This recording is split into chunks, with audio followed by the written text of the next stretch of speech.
What's up, my Peter Bros? Peter Maniac here with Week 8 NFL Power Rankings. As you can see, do feature teams Tennessee Titans, Los Angeles Chargers. A lot to talk about. Also, just a quick note, the NBA predictions will be back out later today. There's only 2 games, and I like doing it daily with the NBA because with it being I used to do it weekly. That was a mistake. I like talking more about every matchup, so doing it daily is just a lot more fun. Anyway, NFL Power Rankings, let's get to it. We got Miami at number 32. Staying dead pat. Not much to say. They did compete somewhat against Buffalo early on, which was good. Cincinnati 31, Washington 30, and Atlanta 29, all staying even as well, with Atlanta trading Mohamed Sanu to the New England Patriots.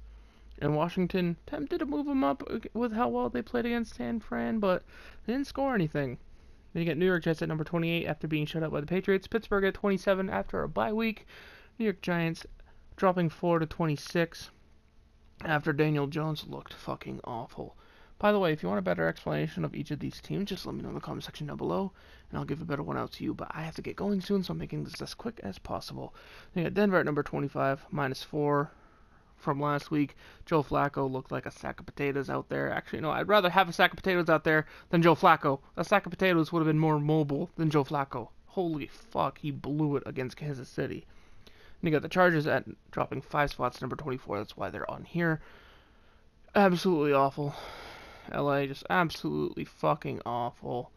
You have such a talented roster, but you're just finding ways to lose. And one thing I hate most about any team is inconsistency. So yeah, if you're so inconsistent, I'm probably going to drop you below a team that's worse, but more consistent.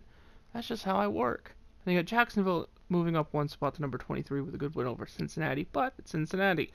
And Arizona gaining 4 spots with a good win this week. They beat the New York Giants. Kyler Murray looked really solid, and their gain is more so consistency from Kyler Murray. The offense is looking better, and Chase Edmonds looks very, very solid for that team. Tampa Bay moves up 2 spots off a bye week. This is more so because of the Chargers and the Broncos.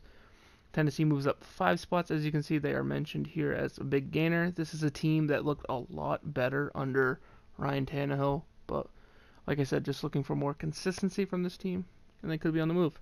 Cleveland at moving up 1 spot to number 19 off a bye week, facing the Patriots next week. We'll see what this team is really made of, considering they had an extra week off. Oakland at number 18 with a tough loss to Green Bay, but I thought they still warranted being up this high because they do have a good record at 4-3, I believe. And you got Philadelphia at number 17 dropping 1 spot after a tough loss to Dallas, getting butt smacked. Detroit at number 16 after another tough loss against the Vikings. The Rams drop 1 spot as well to number 15 with a good win. This is one of those rare times where you win, but you might drop due to a big performance from someone else. And you got Carolina dropping 1 spot as well off a bye week, going to Kansas City, I believe. No, San Fran. Yeah, Carolina's facing San Fran this week. Apologize. Yeah, number 13, you have Indianapolis moving up 4 spots after a good win to Houston. Yes, Houston is still ranked above them overall. I think Houston is more talented. It was a bad game for them, and it will be interesting to see how these teams respond to such a good interdivision game.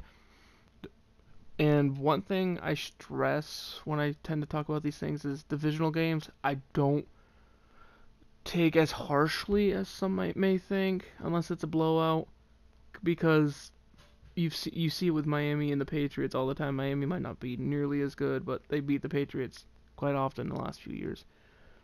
Then you got Dallas at number 12, a good win, but still a lot of concerns. Chicago moving down a spot to 11. Their offense is non-existent.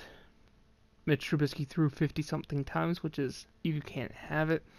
And Buffalo moves up in the top 10 again, 1 spot. Good win over Miami, but it is Miami. Baltimore number 9 with a win over Seattle. Pernell McPhee, that injury raises concern for the depth of the Ravens on defense, although I did like how Peters looked in his debut. Houston at number 8, dropping 2 spots. Like I said, with a tough loss to Indy. Kansas City stays at number 7, so they go back ahead of Houston.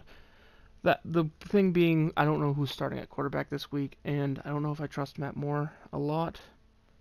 Seattle drops 1 spot to number 6 with a tough loss to Baltimore.